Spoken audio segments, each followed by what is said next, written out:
This is the best 2023 fantasy football draft strategy for picks 1 through 3. Out of all the pick ranges that you can get, whether it's 4 through 6, 7 through 9, 10 through 12, the pick 1 to 3 range is viewed as the best range to pick at. And while it is great to get your choice of guys right out of the gate, there are definitely some downsides that we do need to navigate in this range. And we'll do that today, and we'll find out how to come out with the best team to give you the best chance to win in 2023. So for those of you who are new, I think it's really important to say that this strategy largely hinges off the fact that I am huge into finding both great values in this draft and great ceiling guys in the draft. And the best, obviously, is when we combine both of those. If we can find a guy who is a great value but has a massive ceiling, that's exactly what you want to find.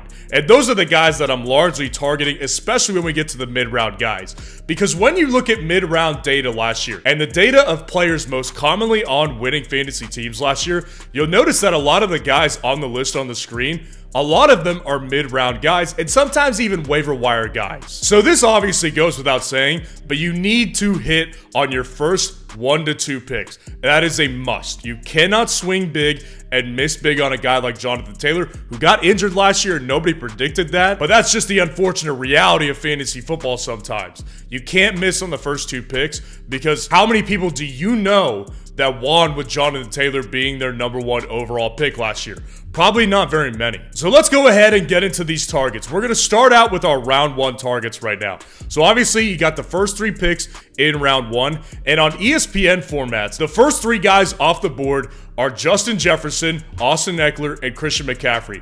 All very good options that I am absolutely happy with taking, but my order of these guys is Justin Jefferson, Christian McCaffrey, and Austin Ekeler. Simply put, Justin Jefferson is just such a tremendous player, and at a wide receiver position, when you're seeing more wide receivers going in the first 2 rounds than running backs, that simply means that you're going to find more running back values later on in the draft than you will with wide receivers. So when you have the chance to get the best wide receiver in not only the NFL, but also in fantasy football, you have to take the opportunity. He's going to go as soon as you don't pick him at the 101, he's going to go off the board. But just to be clear, if you're 102, 103, both of these guys are great options as well. Now, when you look at underdog, obviously the strategy changes. In ESPN leagues, you're typically looking at a 1 quarterback, 2 running back, 2 wide receiver, 1 flex, and 1 tight end. In underdog, it's different. You're looking at a 1 quarterback, 2 running back, 3 wide receiver, 1 tight end, and 1 flex. So you absolutely will have 3 starting wide receivers each week on your team, and the possibility of you having 4 scoring for you in any given week is not that low. So you must go with wide receivers here. And of course, the order here is Justin Jefferson, Jamar Chase, and Christian McCaffrey. And that order is perfect. You want to go with Justin Jefferson right out of the gate.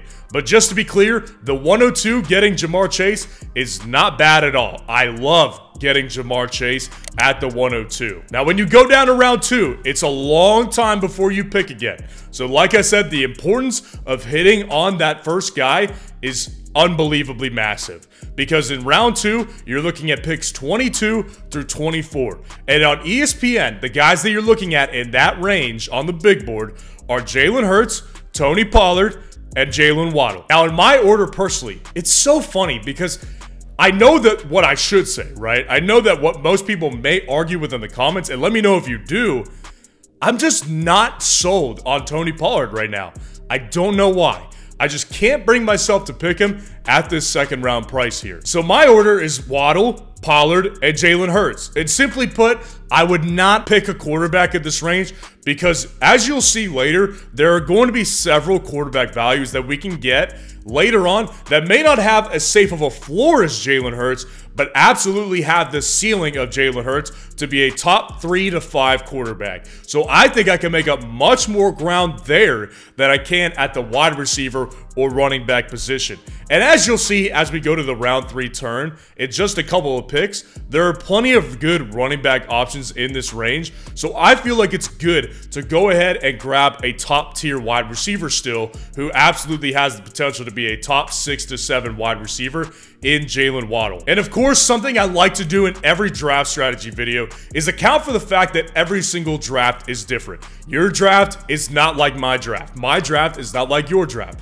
Your draft may have a guy who doesn't like picks 20 through 21, and they pick someone else instead and leave one of these guys behind. And picks 20 through 21 are Garrett Wilson and Josh Allen.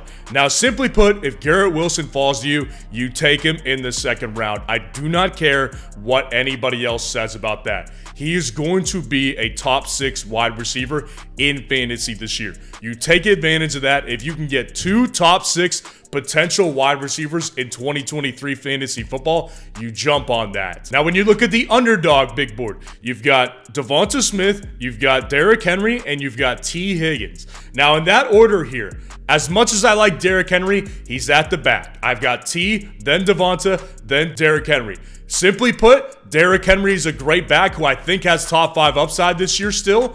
But the running back values, as you'll see in round 3, I like the guys better there, whereas I don't like the wide receiver there as much. I think T. Higgins is in for his best year yet because he is on a contract year. If he plays the full season, I think he's going to be great this season. I love picking T. Higgins, and of course, Devonta Smith is a good pick as well. Now, again, account for the fact that 20 through 21, one or both of those guys may fall to you. And in that order, it's Tony Pollard and Patrick Mahomes.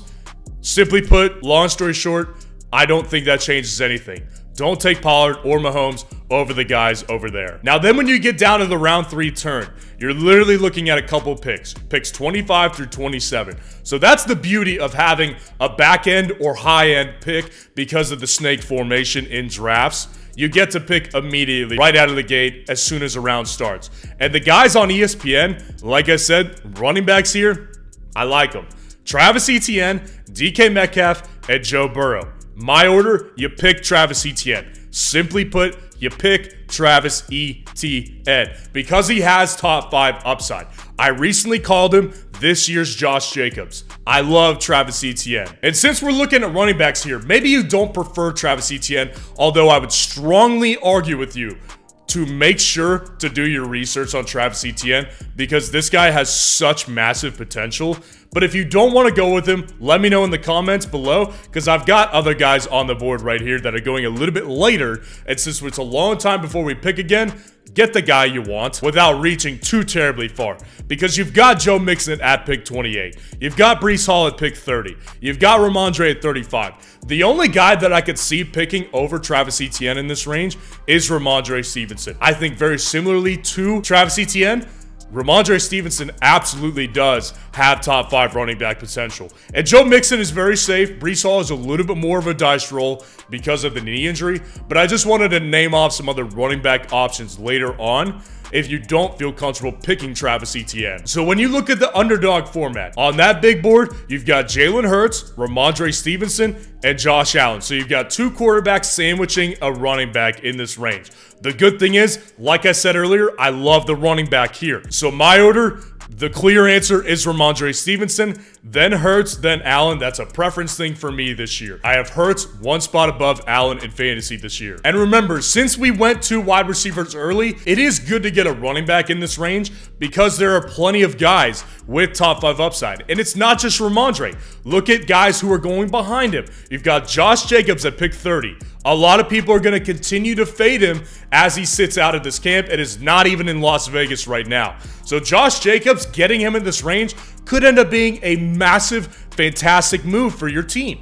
You've also got Breece Hall at 31. Like I said, love the player. I think he specifically gives a lot of upside later on in the season, which is fantastic in a best ball format. Now, moving down to round 4, you've got picks 46 through 48. So like I said, you've got a long time coming for these next couple of picks right here.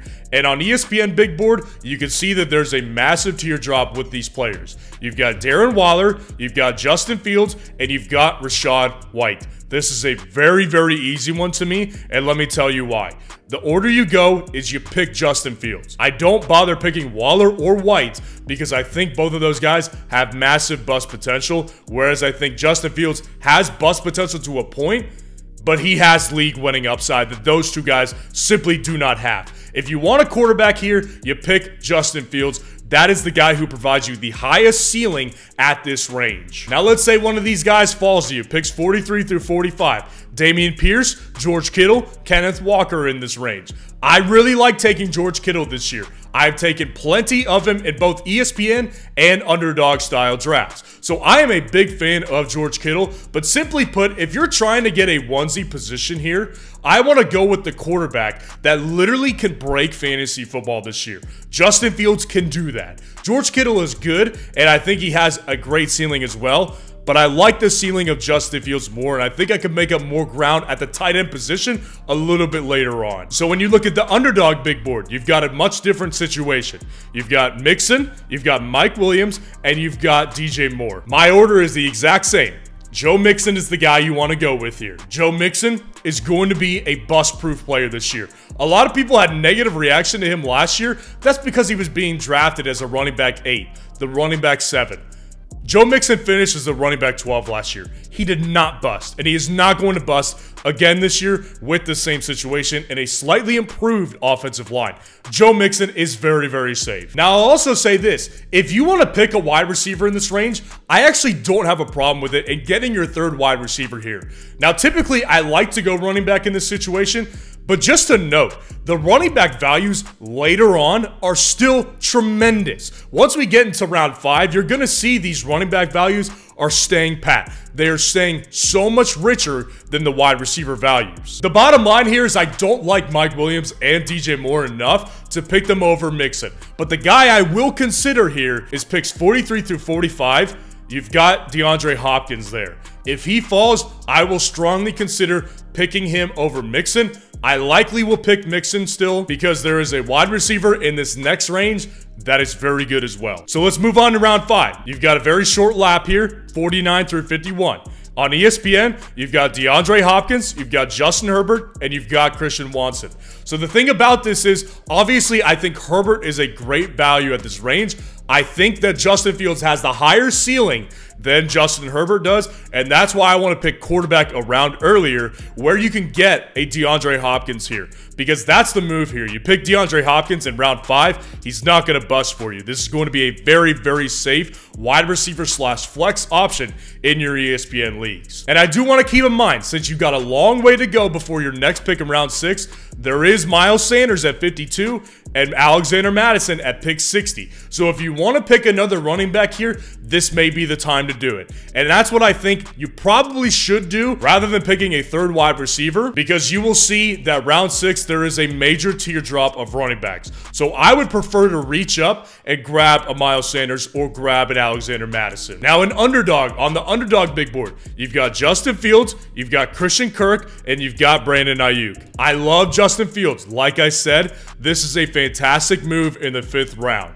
Christian Kirk, I love him so much too, personally. And I think he's a very, very safe wide receiver this year with a very, very high ceiling, somewhere in the top 10 range. It's a very tough spot to be in because once you get down to round 6 and underdog, you're definitely seeing a massive teardrop again at the wide receiver position. But my thing is, I think Justin Fields has league-winning upside. The potential here is massive.